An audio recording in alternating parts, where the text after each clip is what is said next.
RDCMA class 11 exercise 23.1। तो मैं इसका फर्स्ट पार्ट 1 to 13 प्लेलिस्ट में डाल चुका हूँ और इसका इंट्रोडक्शन पार्ट भी। तो आप पहले उस कॉन्सेप्ट को समझ के क्वेश्चन नंबर 1 to 13 देख लें, फिर नेक्स्ट 14 देखेंगे।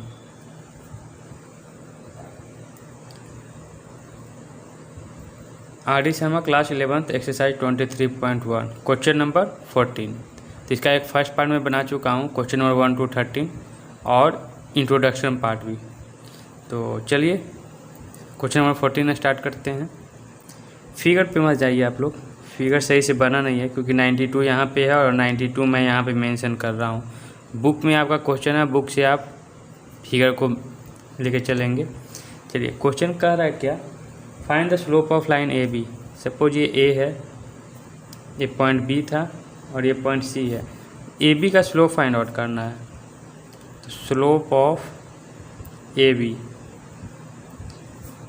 What is the formula, y2 minus y1 x2 minus x1। Suppose we have to let x1, this is y1, x2 y2। तो 97 माइनस 92, 9095 माइनस 9085। तो सॉल्व करते हैं इसको। 97 से 92 गया 5 आया, ये 10 आएगा। सॉल्व करेंगे तो कितना आया, 1/2 आएगा।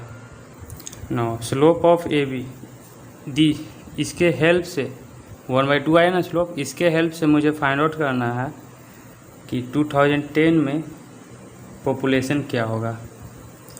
तो ये है ना कोऑर्डिनेट, ये P फाइंड आउट करना है आपको। देख रहे हैं क्या कि एक स्ट्रेट लाइन है जिसमें A, B और C लाई कर रहा है, ये कोलिनियर हो गया। तो हम बोल सकते हैं A, B and C are collinear. जब कोलिनियर है so slope of line A B equal to slope of line B C, है ना। कोलिनियर है तो ए बी का जो स्लोप होगा वो बी सी का, दोनों का क्या होगा, इक्वल। तो slope of line A B तो निकला हुआ है 1/2। बी सी के फाइंड करूँगा, P माइनस 97, 2010 माइनस 1995, तो ये आएगा 15 आएगा आपका। मैं डायरेक्ट कर दिया, क्रॉस मल्टीप्लाई करें तो 15 2P, सॉरी नहीं दिख रहा होगा ना, 2P माइनस 7 2 जा 14 1 9 2 जा 18 है 194। इसको इधर लेके चले जाए, इसको इधर नहीं, 15 को इधर लेके चले जाए, ऐड कर दें 194 equal to 2P 54 9 9 1 1 10 209 equal to 2P। तो P आ क्या है आपको 209/2, कैंसिल करेंगे तो 104.5। ये आपका पॉपुलेशन आएगा P का 2010 में। तो ये क्वेश्चन नंबर 14 था। चलिए नेक्स्ट क्वेश्चन नंबर 15 देखते हैं। Next question number 15, without using the distance formula. Distance formula को यूज नहीं करना है, शो करना है कि ये जो चारों को पॉइंट है ना वो पैरेललोग्राम का वर्टिस होगा। तो क्या कॉन्सेप्ट है, अगर यहाँ पे एक पैरेललोग्राम ड्रॉ करूँ रफ में,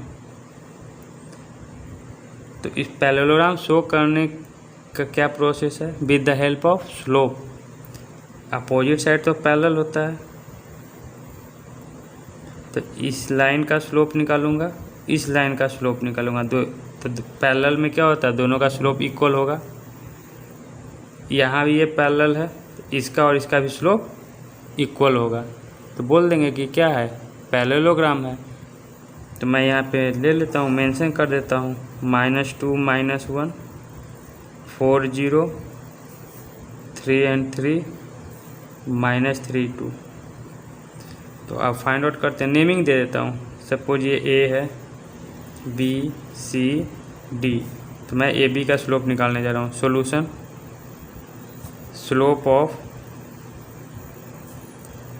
लाइन ए बी, तो y2 माइनस y1, इसको x1 y1 x2 by two, तो 0 माइनस माइनस प्लस, यानी 0 प्लस 1, 4 माइनस माइनस 2 6, 4 प्लस 2 6, तो ये आ गया आपका 1/6। Next slope of BC, slope of BC लिखें या फिर लाइन लगा दें, line BC, y2 minus y1, BC में x1/1 x2/2, वो मानने पे है, इसको भी मान सकते हैं x1/1 x2/2, तो आप पे डिपेंड करता है कि क्या मान रहा है। यदि मैं इसको x2/2 मान 3 माइनस 0, 3 माइनस 4, यह आ गया 3/-1, तो -3 आएंगे।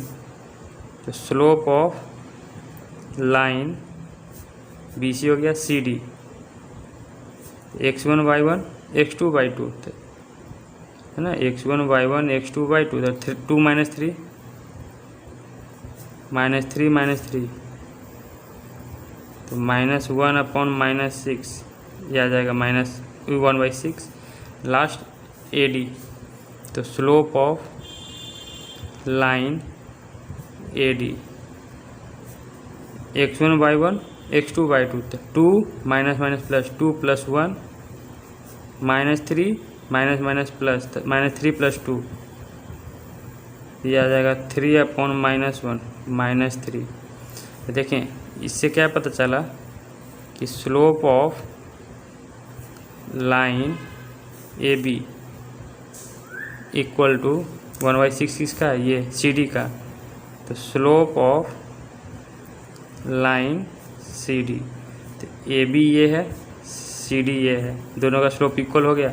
जब इक्वल होगा सो बोलेंगे AB parallel to CD। Again बोलूँगा स्लोप ऑफ लाइन BC का लूँ तो -3 इसका है, AD का, तो slope of line AD BC और AD, जब ऐसा है तो बोलेंगे BC पैरेलल टू AD। तो अपोजिट साइड पैरेलल होता है तो बोलेंगे since opposite sides are parallel, यदि अपोजिट साइड पैरेलल है तो क्या हो जाएगा, वो पैरेललोग्राम हो जाएगा। Opposite side parallel, so ABCD is a parallelogram. ये क्वेश्चन नंबर 15 कंप्लीट। चलिए नेक्स्ट 16 देखते हैं।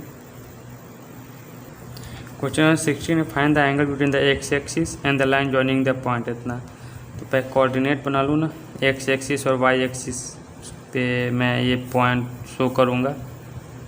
चलिए एक्स मान लिया, ये वाई 3, सपोज ये 3 यूनिट 1 2 3 यूनिट यहाँ पे होगा, -1 कहाँ होगा, सपोज मैं -1 ये ले लिया, तो यहाँ से यहाँ पे आएगा 3 -1, फिर 4 -2, 4 सपोज ये है और 3 ये है, -2, तो -2 यहाँ पे आएगा, इसके अलॉन्ग यहाँ पे 4 -2, तो इसके थ्रू एक लाइन स्ट्रेट लाइन ड्रॉ होगा। तो ये लाइन सपोज मैं मान लिया L, इस लाइन और एक्स एक्सिस के बीच में जो एंगल बन रहे हैं उसको क्या निकालना है, वही निकालना है ना, angle between the x axis and this line. तो एक्स एक्सिस से जब मिलते हैं तो एक्स एक्सिस से किधर जा रहे हैं हम लोग, क्लॉकवाइज में, तो ये तो निगेटिव आएंगे स्लोप एंगल। देखते हैं क्या होता है, कितना निकलता है एंगल। तो पहले तो इसका स्लोप निकालूं तभी तो फॉर्मूला निकलेगा ना। तो स्लोप ऑफ लाइन L, तो x1/1 x2/2, तो -2 माइनस +1 4 -3, ये आपका आ जाएगा -1। सपोज इसको मान लिया M1। एक्स एक्सिस का स्लोप क्या होता है, आपको इंट्रोडक्शन पार्ट में बताया हूँ ना, यदि ये एक्स एक्सिस है और ये वाई एक्सिस है, एक्स एक्सिस के अलॉन्ग पैरेलल कोई लाइन है तो कौन सा एंगल बना रहा है, कोई भी एंगल नहीं, 0। तो tan 0 क्या होता है 0। तो इसका जो स्लोप होगा ना एक्स एक्सिस का, तो लिखेंगे slope of x axis itself क्या होगा स्लोप उसका 0। इसको मान लिया m2। तो एंगल फॉर्मूला एंगल निकलेंगे ना, मैं क्या निकालने जा रहा हूँ, नहीं यहीं से तो निकल जाएगा आपका। चलिए ये जो स्लोप निकला -1 निगेटिव शो हो रहा है ना, बोला था ना एक्स एक्सिस से क्लॉकवाइज में जाएंगे तो स्लोप हमेशा -1 आएगा। यही तो है, निकल गया आपको। तो m को ही क्या बोलते हैं tan थीटा इक्वल टू -1। तो थीटा का क्या वैल्यू रखें कि tan थीटा -1 आ जाएंगे, तो वो आपको फिल करना पड़ेगा -1 किसका आएगा। तो मैं अगर ले लूँ tan 90 + 45 सेकेंड क्वाड्रेंट, तो सेकेंड क्वाड्रेंट तो -tan 45 आ सकता है ना -1। तो ये है किसका 135 का। तो मैं बोलूँगा कि एंगल क्या आया 135। तो theta equal to 135 degree. Question number 16। Next 17 देखते हैं कि line through the point this, इसके थ्रू एक लाइन पास होंगे। तो मैं सपोज मान लिया एक पॉइंट यहाँ ले लिया, एक पॉइंट यहाँ ले लिया, तो -2 और 6 4 और 8।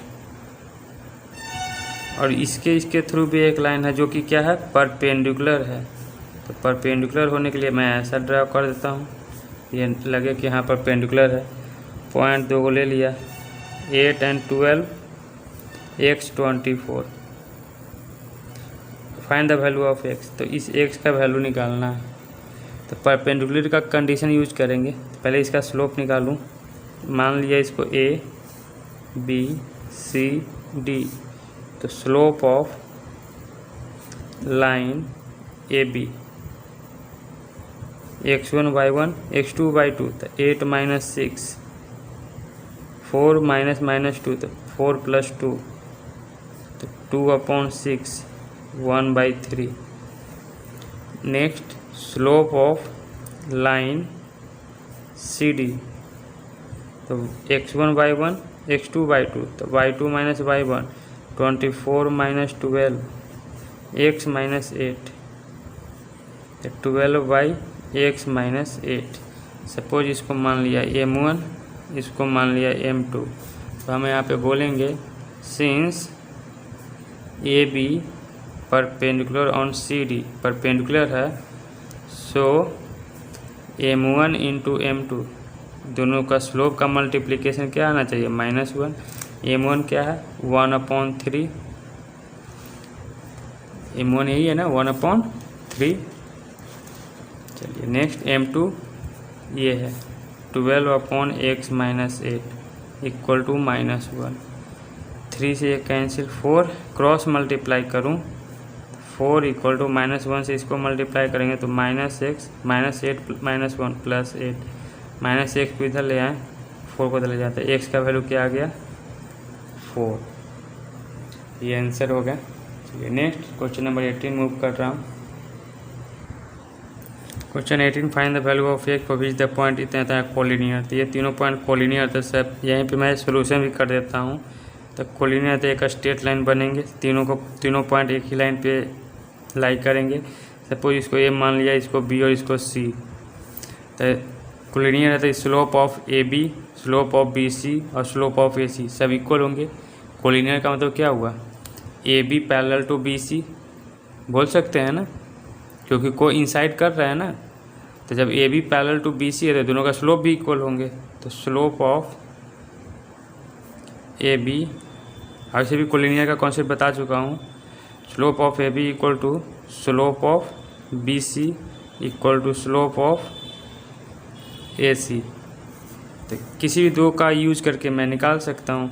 तो स्लोप ऑफ ए बी क्या है, x1/1 x2/2, तो 1 माइनस माइनस प्लस 1 + 1 2 - x।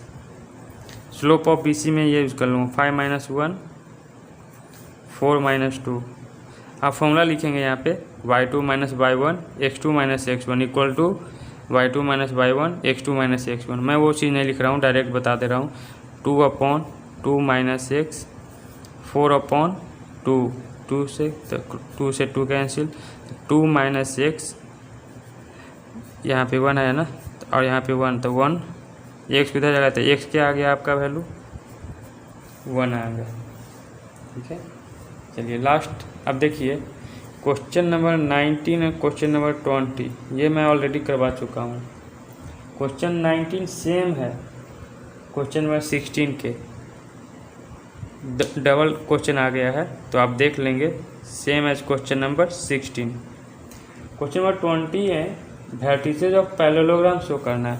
तो अभी मैं क्वेश्चन नंबर 15 यहीं पे ने करवाया मैं, तो क्वेश्चन नंबर 15 जब हो जाएंगे तो क्वेश्चन 20 भी हो जाएगा। तो प्रैक्टिस करने के लिए एक बता दिया हूँ, 20 खुद से कर लेंगे। तो 19 20 डू योर सेल्फ, खुद से कर लें। नेक्स्ट लास्ट क्वेश्चन है 21, देखते हैं क्या है इसमें।